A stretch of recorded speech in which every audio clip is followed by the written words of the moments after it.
The concepts of the Kages have always been interesting to me in the world of Naruto, as they usually represent, albeit not all the time, the strongest of the respective villages and the best they have to offer. Regarding the Kages, the set that have always been interesting to me, besides of course the Hokages, were always the Raikages. While there's a good amount of people who talk about them, the majority tend to discuss the fourth, with the third being mentioned here and there. It kind of depends on really what the video is about.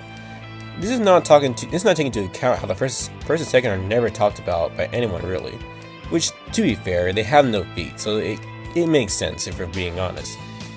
Due to my interest of this set of Kages, I felt it was time to discuss these four and how strong each one is.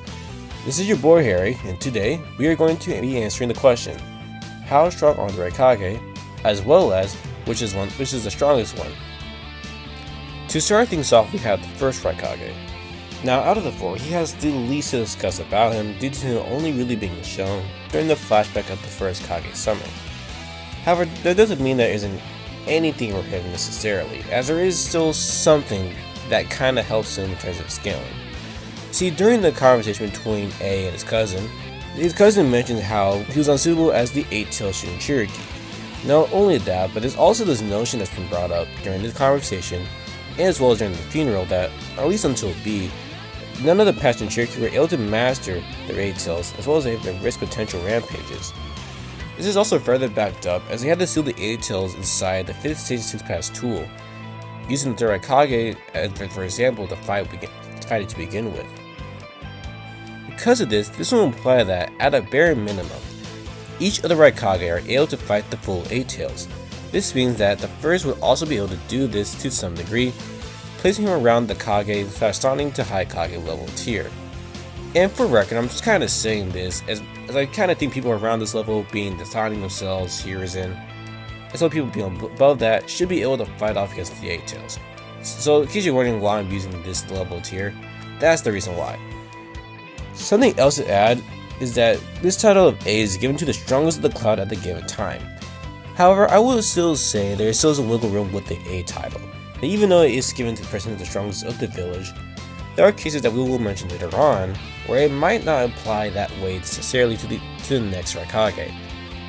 Either way, this will still place the first Raikage and the rest of the Raikages at least equal to the 8-tails from this alone. Lastly, now this is something really do for his scaling per se, but something fun to kind of mention, that each Raikage is assigned a tag team partner. Not only is his partner being known by the title of B to be the bodyguard of the Raikage, but he also had to be compatible with the last Raikage and perform the double lariat. This will mean that the first Raikage, including his bodyguard who later became the second Raikage, should be able to use the lariat as well.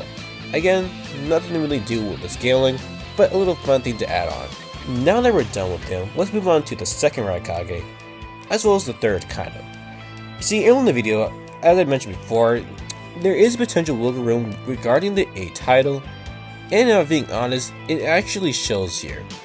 See, while there isn't much known of what he did regarding the second Raikage, we do know that he was surprise attacked and potentially killed by Kinkaku and Ginkaku, the Gold and Silver brothers.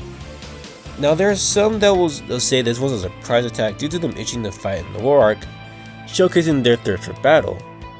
However, we also get to see how they enjoy using these seaflow tactics, mentioning how they are perfect battle tactics in the world of Shinobi. It should also be mentioned that Kin and Gin were both sent to capture the 9-tails back when the concepts of the Jinchurikis weren't even a thing yet, meaning that them and the second lived at the same time, and he was still given the title, the position of the Raikage regardless. Even though this is important with Kin and Gin, why I mention this would mean that if the first would have thought Kin and Gin were good enough to go capture the 9-tails, that just shows alone how strong they actually were.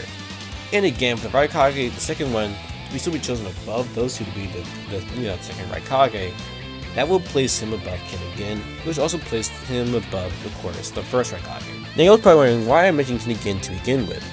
During the Fourth War, while the fourth Raikage specifically cursed the Akashi for bringing him back to his father, the third, he immediately wanted to rush into the battlefield when he heard Kin and Gin appearing, going as far as to tell Tsunade that she has no idea how strong those two are, as far as to get anxious the entire time they're on the battlefield, and mentioned how Kinkaku alone will be unstoppable once he transforms. For context, Kinkaku was so powerful that they had to seal him away using the same tool that was used to seal the 8-tails. So not only does this place Kinnigan above the third, but this also placed the second above the third as well. There's much more to say about Kinnigan, but I'll save it for another video, probably one about them specifically if I'm being honest. Because of this will place the second at the high Kage tier, as I believe again, just showing how Kinnigan are with their feats, as well as applying how they're above the third Raikage, I think it's a good say that he should be definitely on the tier high Kage level. Now that we have a place for him, we should also dissect what he should be able to do at a bare minimum, as of course, sadly, he doesn't have much of any feats. So we still need to get that, at least that general idea of what he could possibly do, and because of this, it's now time to discuss the third Raikage himself. Finally, we now have a Raikage that has actual feats to use for him. Now the thing is with the third Raikage, one of the first things to establish is that he is able to keep up with Casey and Naruto. During the fight, the third Raikage was able to dodge an attack from his Rasen Shuriken while extended with the cloak arm. In fact, when the third does this, Naruto immediately thinks of his confrontation with the fourth. However, it should also be noted that not only was he only compared to the fourth V1 cloak, but he was eventually tagged by Naruto as well. This would mean that the third speed is only relative to KC1 Naruto's speed, and relative to the fourth V1 cloak as well. Now, besides his speed, he's also known to have incredible durability. While being tagged, he took close to no damage, with Naruto even making note of this.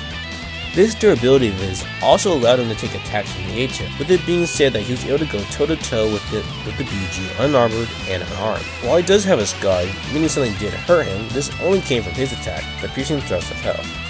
This attack, being compared to the lightning blade of the Chidori, allows the third to focus his lightning chakra into his fingertips, with the attack getting more powerful as fewer fingers are used. With his defense and offense, the third is showcased as wielding an invisible spear and a breakable shield at the same time. This is showcased as mentioned before when it took the third attack to pierce his defense. With all of it being said and done, this places the third at the peak of Kage's starting tier, at least at a minimum, to being placed at the high Kage tier at a max. Finally, it's time to discuss the fourth Raikage.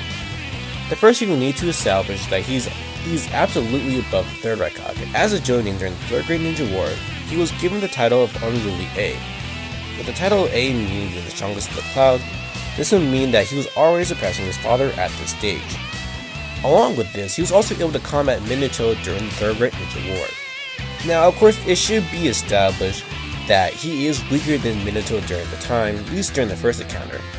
However, it should also be mentioned that later on, A would mention they had fought on multiple occasions, and we do know that after the first occasion, B was forced to stay back in the village.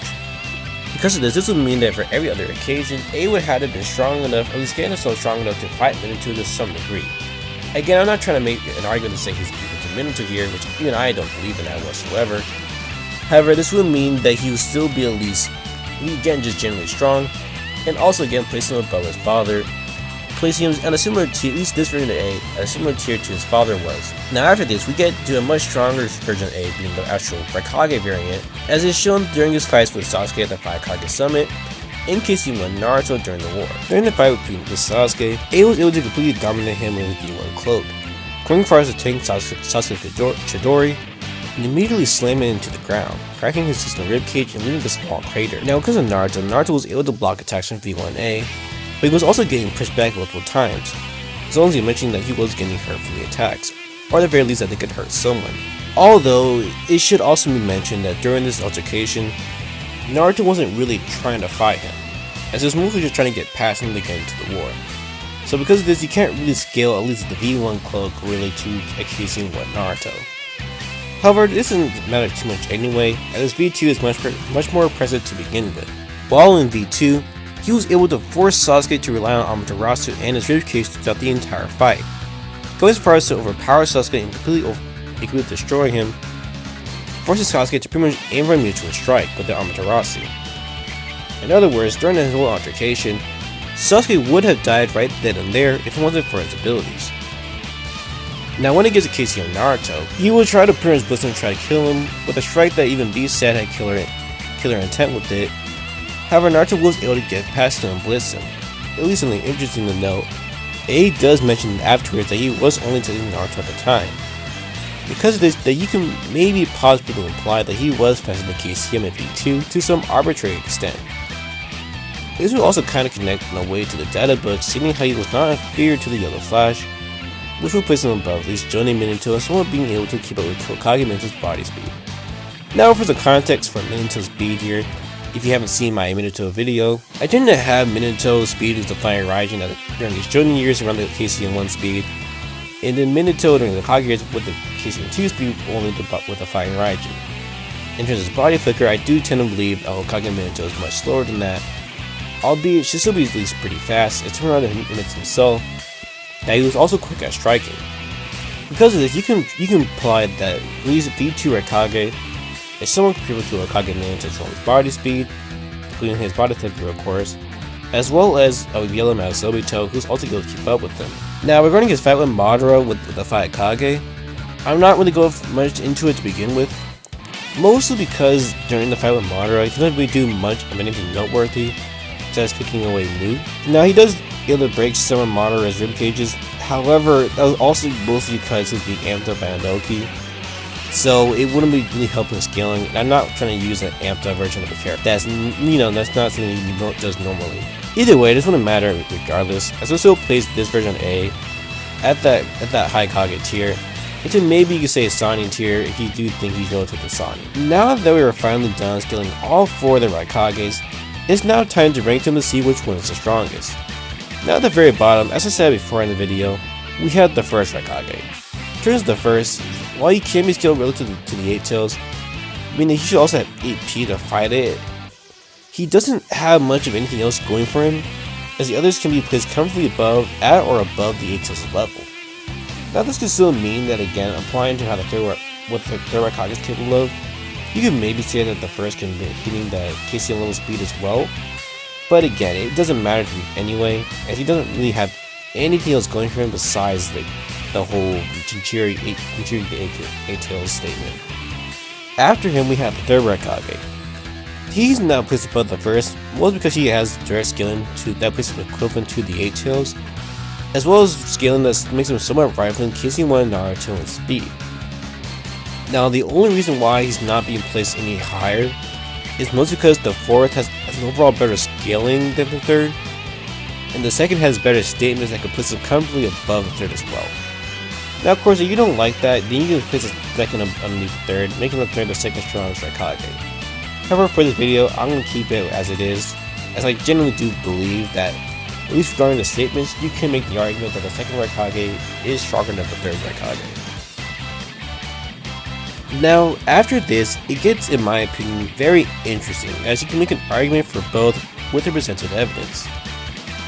It's because of this, I actually take these two placements as a bit of interchangeable, because in the end, at least how I see it, it really depends on how you interpret the fourth Raikage's reactions to Kinnigan appearing on the battlefield. Now, if you think his reactions, specifically the ones where he's mentioning how he must head to the battlefield, or there is no one to defeat him, referring to Kingaku, if you believe that those don't really pertain much to him himself, it's just referring to in general in the war with the other soldiers, then that will make the fourth the strongest Raikage, as he actually does have feats in general, while the second doesn't really have anything for actual feats.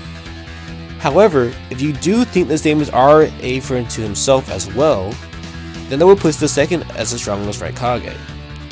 Now for this video, I will side with the fourth Raikage more, and he's again the only one with actual feats, and you can still argue him above Kinnigan, whereas the second doesn't have too many other statements that could possibly place him above the fourth. As well as, if I'm being honest, even though I did mention that he should be stronger than Kinnigan, there's not much else really to say that he's like completely superior to them in any way, as again, he doesn't have many feats to begin with. So you can still even say that even if he's stronger than Kinnigan, that Kinnigan can still beat him up as well. Either way, that will be it for this video. If you guys enjoyed the video, then leave a like, subscribe, hit the notification bell, as well as leave your thoughts in the comments below. I'd love to hear what you guys have to say on this topic. Either way, I won't waste you guys' time any further. This is your boy Harry signing off. Peace.